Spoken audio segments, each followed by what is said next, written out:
Kumusta po kayo? Bago po ang lahat, first things first.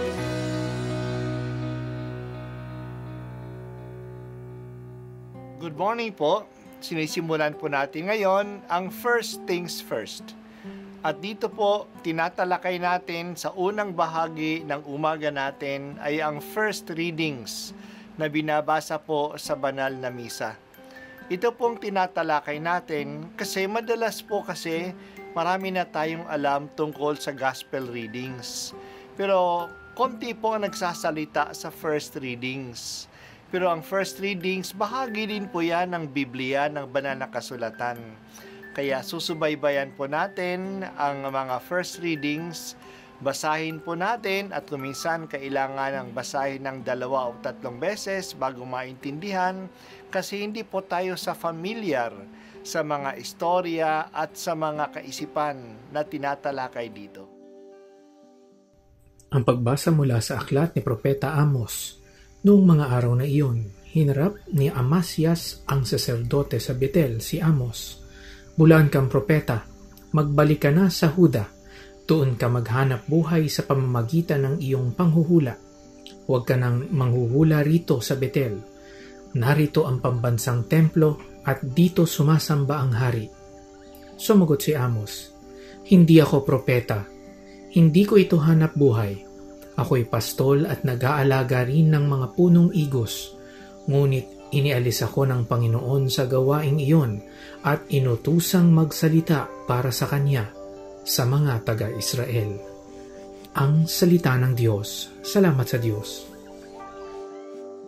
Si Amos ay pinadala ng Diyos na magsalita sa mga Israelita ng kaharian ng Israel sa Hilaga. Upang marinig siya ng mas maraming tao, siya ay nagpahayag sa labas ng templo ng Bethel kung saan sumasamba ang mga tao. Mabigat ang panawagan ni Propeta Amos. Inaakusa niya ang mga tao ng pagkukunwari. Ang kanilang pagsamba sa Diyos ay hindi tinutumbasan ng pagiging makatarungan sa kapwa. Inaapi nila ang kapwa. Dinadaya ang mga timbangan ng kanilang tinitinda. Dahil sa kanilang pag-aakusa, nagalit si Amasias, ang saserdote sa Bethel. Isinumbong niya si Amos sa hari at pinagwikaan si Amos na umalis na doon kasi hindi naman siya taga roon.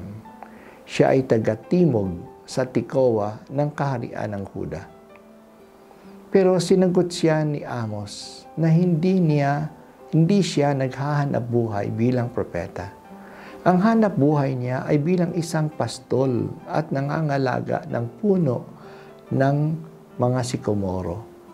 Pero pinadala siya ng Diyos at inutusan na magsalita sa mga taga-Israel. Dahil sa pagmamahal ng Diyos sa atin, palagi siyang nagpapadala ng mga sugo niya upang magpaalaala sa atin.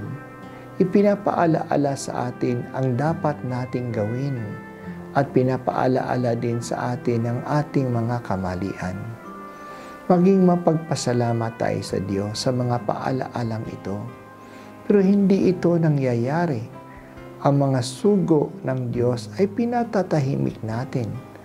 Kaya si Amos ay pinatahimik at ni Amasias at pinaalis sa Bethel. Si Jesus mismo, ang dakilang sugo ng Diyos, ay pinatahimik, pinapatay siya. Sinabi ni Jesus na mapalad tayo kung kinukutya tayo, pinagmumura at pinag-uusig dahil sa ating mensahe. Gayon din ang ginawa ng mga tao noon sa mga propeta na pinadala sa kanila. Kung talagang gusto nating gumawa ng kagustuhan ng Diyos, tanggapin natin ang mga salita ng mga ipinasusugo niya. Mahal tayo ng Diyos, ayaw niya na tayo'y mapahamak. Salamat o Diyos sa mga propeta, sa mga santo, sa mga leaders namin sa simbahan, na nagpapaalaala sa amin ng dapat naming gawin upang maging tapat sa iyo at sa aming kapwa. bigyan mo kami ng kababaang loob at kabukasan na makinig sa kanila.